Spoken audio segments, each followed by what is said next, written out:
భారతదేశపు ప్రాచీన ఇతిహాసమైన మహాభారతంలో కాకుద్మి అనే ఒక రాజు భూమిని విడిచి సృష్టికర్త బ్రహ్మ నివసించే దివ్యలోకానికి ప్రయాణిస్తాడు.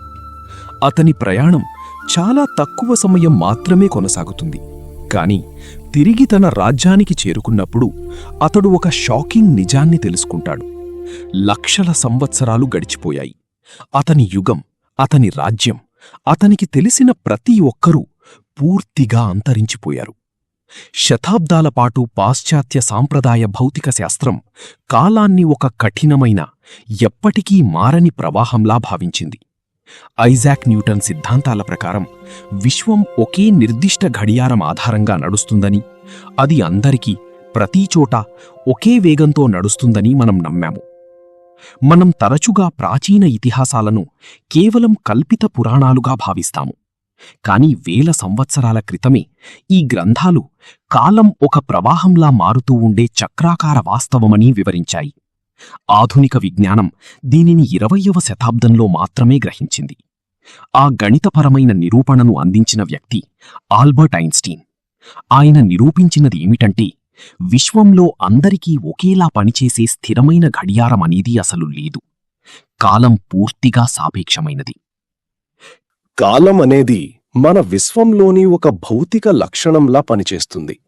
ఇది ప్రాచీన తత్వశాస్త్రం మరియు ఆధునిక ఖగోళ భౌతిక శాస్త్రం కలిసే స్థానం.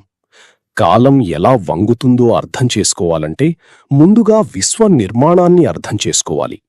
ప్రాచీన యోగ సంప్రదాయాలు ఇదే సంబంధాన్ని ఆకాశం మరియు కాలం అనే భావాలతో వివరించాయి.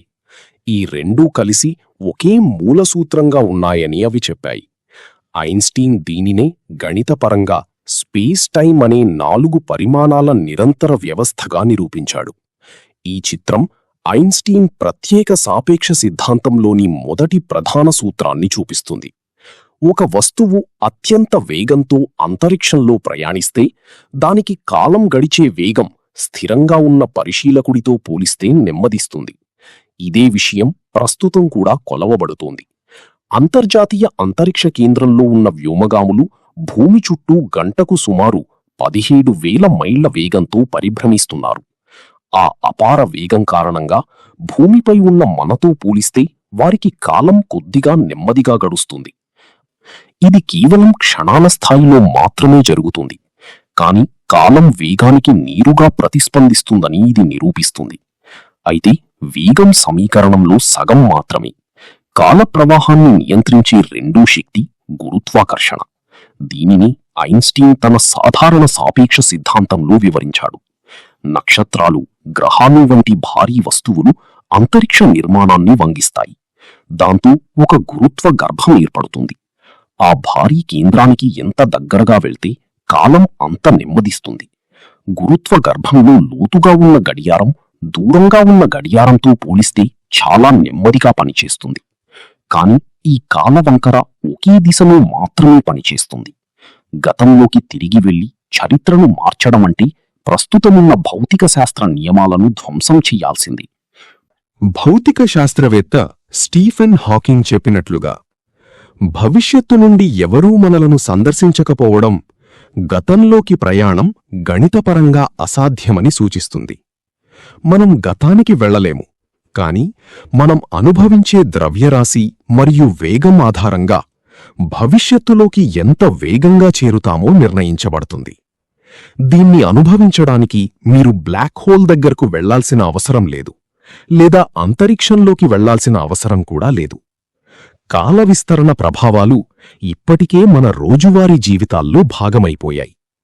ఈ చిత్రం మీ ఫోన్కు సంకేతాలు పంపే జీపీఎస్ ఉపగ్రహాలను చూపిస్తుంది. అవి అత్యంత వేగంగా కదులుతుండటంతో వాటి అంతర్గత ఘడియారాలు నెమ్మదిస్తాయి. కాని అవి భూమి కేంద్రానికి చాలా దూరంగా ఉండటంతో అక్కడ గురుత్వాకర్షణ బలహీనంగా ఉంటుంది. దాంతో వాటి ఘడియారాలు వేగంగా నడుస్తాయి. ఈ రెండు విరుద్ధ శక్తులు ఉపగ్రహాల కాల అనుభూతిని రెండు వైపులా లాగుతాయి.